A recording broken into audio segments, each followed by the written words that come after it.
काँग्रेसचे प्रदेशाध्यक्ष हर्षवर्धन सपकाळ यांनी उपमुख्यमंत्री एकनाथ शिंदेंवर खळबळजनक आरोप केलेत। सातारा जिल्ह्यातील शिंदेंच्या दरे गावात त्यांचे भाऊ प्रकाश शिंदे यांचा ड्रग्ज कारखाना असल्याचा दावा काँग्रेसने केलाय आणि या कारखान्यात एमडी ड्रग्ज तयार केले जात आहेत असंही त्यांचं म्हणणं आहे। मात्र दबावापोटी सातारा पोलीस कारवाई करत नसल्याचा आरोप सपकाळांनी केलेला आहे। तर ठाकरे सेनेच्या नेत्या सुषमा अंधारेंनी देखील या संदर्भात शिंदेंचे भाऊ प्रकाश शिंदे यांच्या हॉटेलचं थेट आंतरराष्ट्रीय तस्करांशी संबंध असल्याचा आरोप केलाय।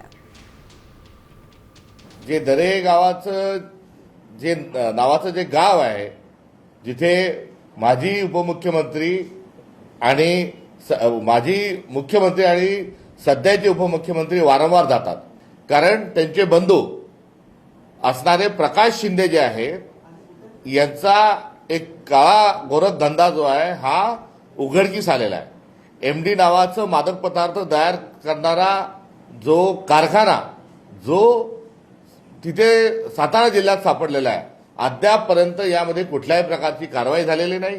साताऱ्याचे पोलीस झोपले होते का?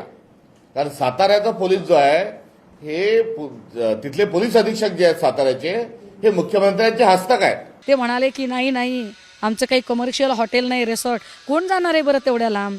पण तरी बाबा ठीक आहे, चला मी मान्य करते। मी जरा व्हॉट्सअप बुकिंगवर जाते। हे ऑनलाईन आहे साहेब, सामच्या दर्शकांच्यासाठी हे ऑनलाईन आहे। मी याच्या व्हॉट्सअपवर चेक करते। व्हॉट्सअप बुकिंग आलं। आपण हे व्हॉट्सअप बुकिंग कुणाच्या नावाने ते चेक करू। काय नाव आलं तुम्ही सांगा साहेब, तुम्ही सांगा। प्रकाश शिंदे नाव आलं कसं काय?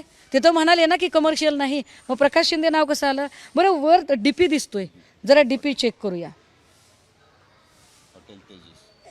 काय आहे हे सगळं? कुणाला वेड्यात काढताय तुम्ही?